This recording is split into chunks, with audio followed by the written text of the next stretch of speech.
Assalamualaikum warahmatullahi wabarakatuh.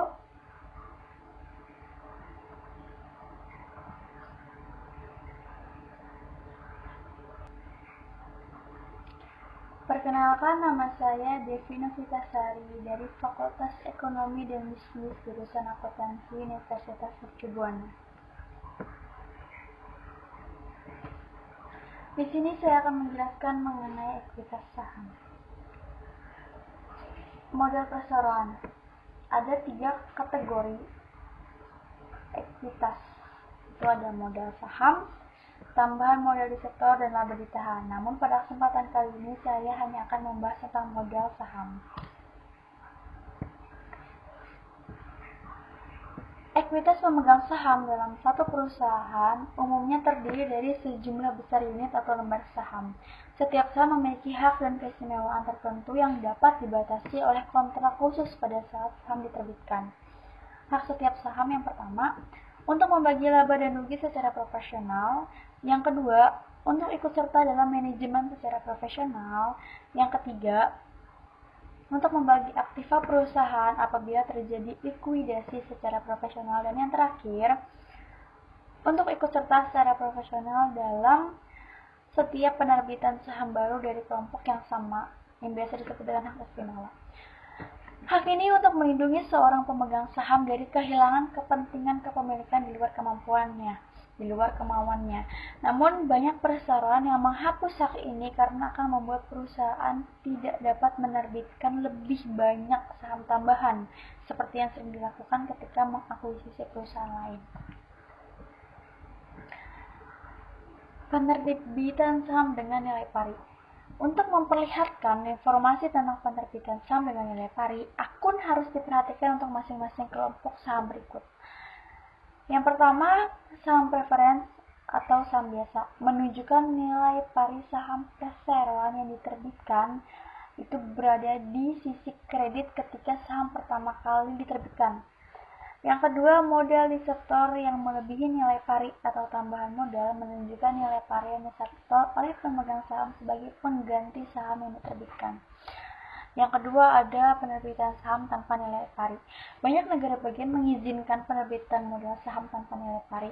Jika saham tidak memiliki nilai pari, maka perlakuan dapat dipertanyakan dalam menggunakan nilai pari sebagai dasar untuk nilai wajar tidak akan muncul. Kelemahan utama dari saham tanpa nilai pari adalah beberapa negara bagian mengenakan pajak yang tinggi atas penerbitan ini dan totalnya akan dimasukkan sebagai modal dasar yang akan mengurangi fleksibilitas dalam pembayaran dividen. Di sini saya juga akan menjelaskan jenis-jenis saham. Sebenarnya jenis-jenis saham itu ada 2. Hanya ada saham biasa dan ada saham preference, tapi nanti saya juga akan menjelaskan tentang saham treasury. Sekarang saya akan menjelaskan tentang saham biasa dulu ya.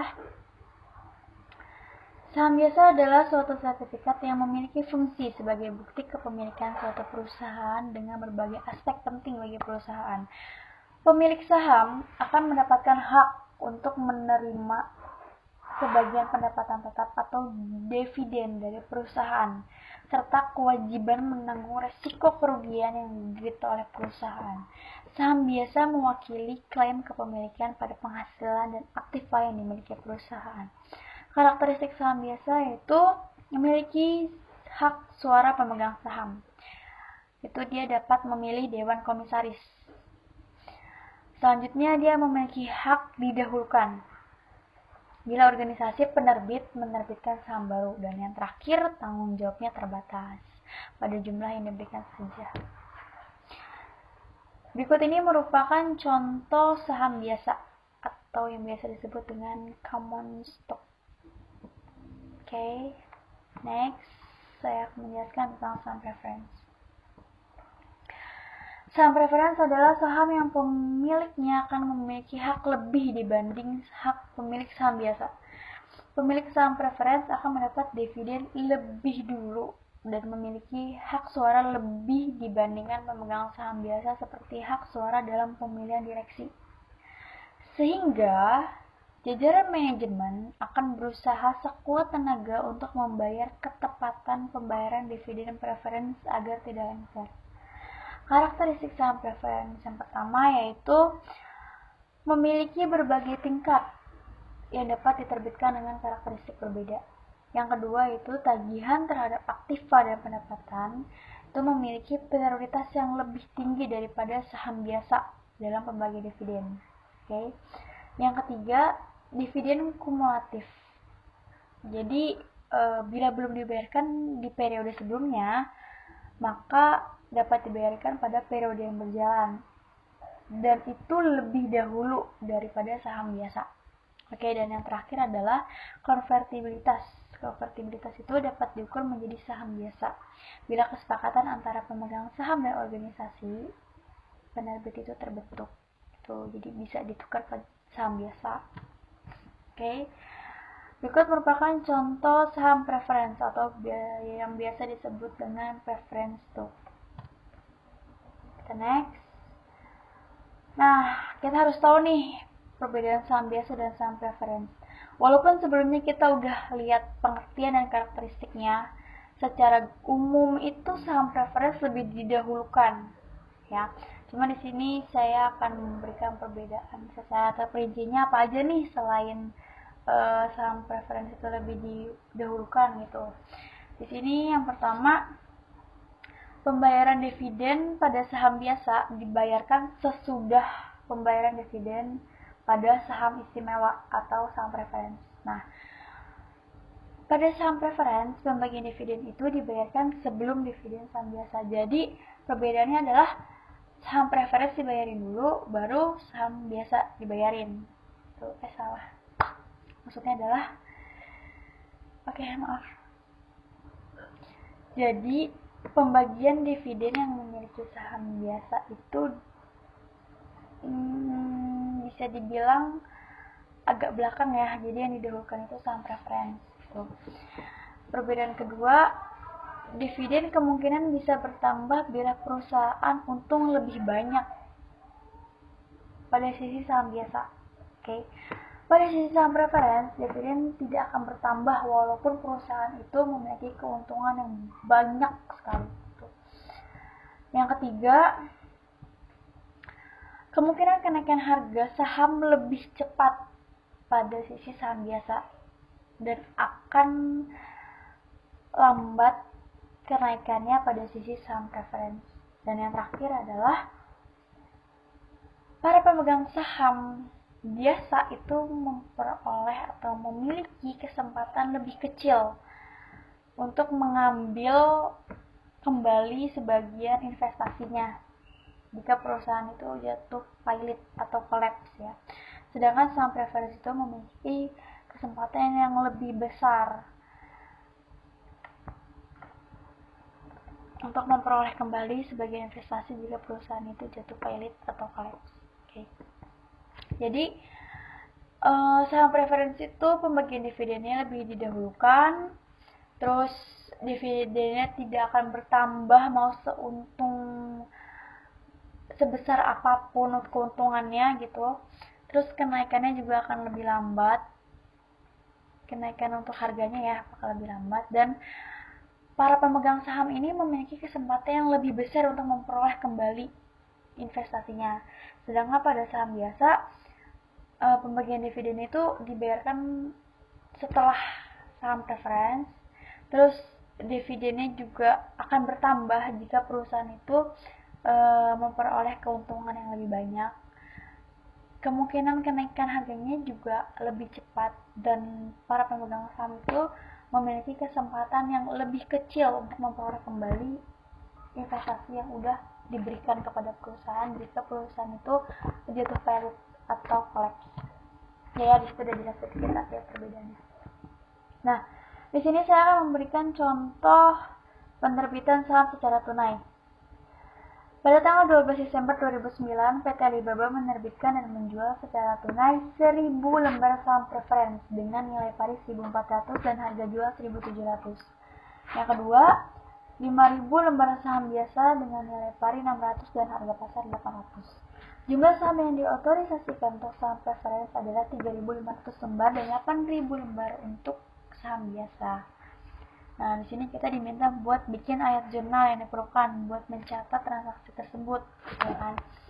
Nah, pada tanggal 12 Desember 2009, kita mencatat di sisi kas sebesar 1.700 dari 1.000 lembar saham preference dikali dengan harga jualnya, yaitu 1.700.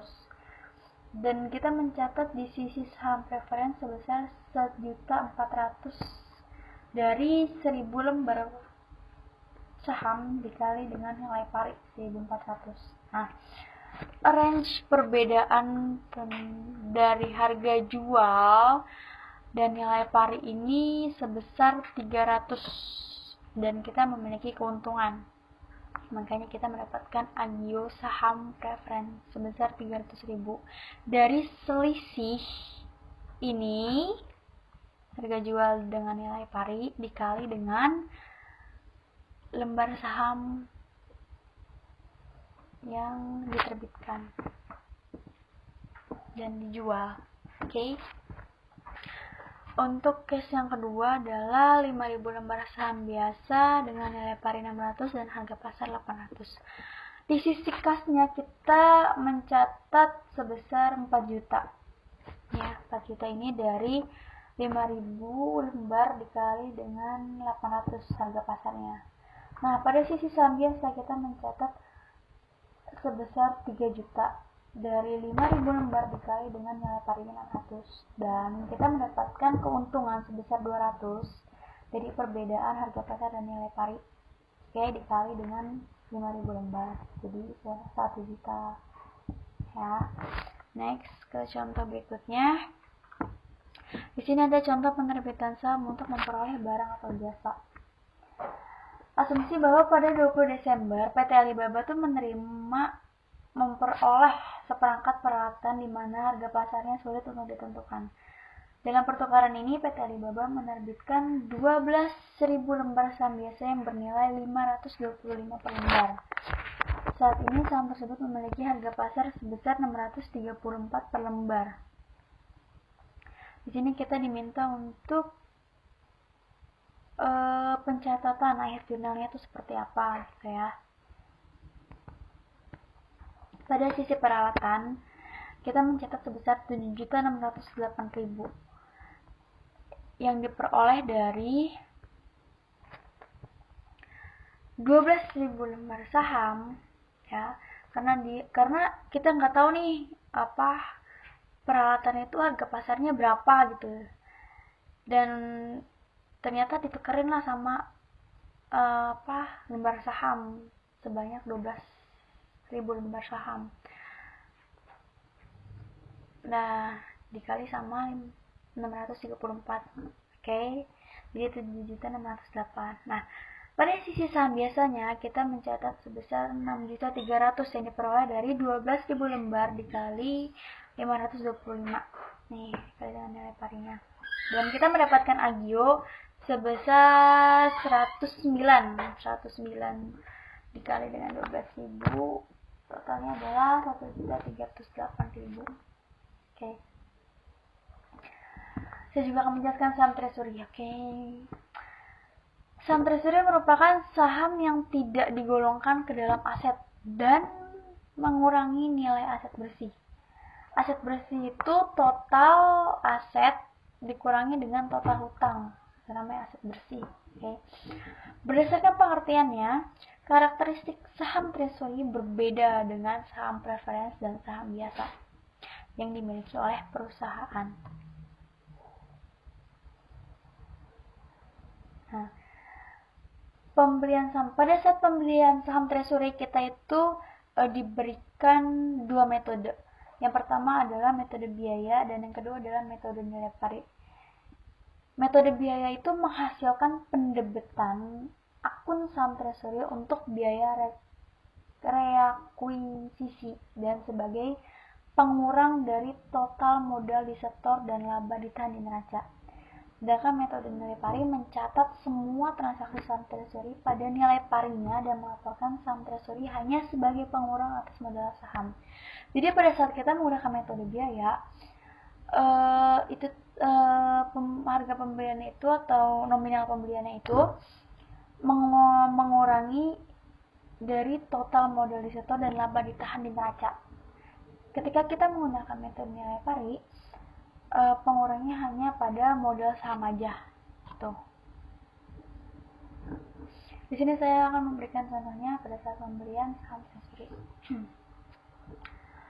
Pada tanggal 9 Januari 2010, PT Alibaba membeli kembali 3.000 lembar saham biasanya yang telah beredar dengan harga 840 per lembar. Nilai pari per lembar saham biasa adalah 600, di mana saham biasa ini pertama kali dijual atau diterbitkan dengan harga 800, ya kan? Kita waktu itu menjual 800 dan sekarang kita ngambil 840. Di sini kita diminta buat ayat jurnalnya itu seperti apa. Di sini kita tinggal mengalihkan lembar yang kita beli sebanyak 3.000 lembar dikali dengan 840. Totalnya adalah 2520. Astagfirullahaladzim. Totalnya adalah 2520. Oke. Nah, di sini penjualan saham treasury. Penjualan saham treasury di atas harga pokok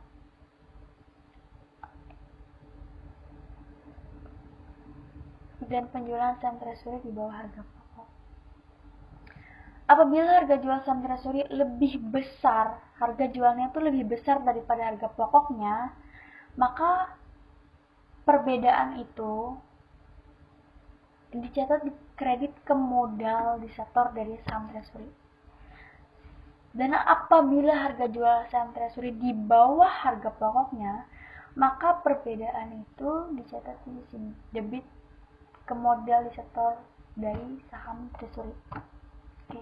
Jadi akunnya itu modal disetor. Nah, di sini saya akan memberikan contoh saat penjualan kembali saham treasury. Pada tanggal 15 Januari, PT Alibaba menjual kembali lembar saham treasury-nya dengan harga 880 per lembar. Waktu itu kita menjualnya 800, kita beli lagi 840, kita jual lagi 880, ya. Sini kita minta buat pencatatan ayat jurnalnya seperti apa. Oke.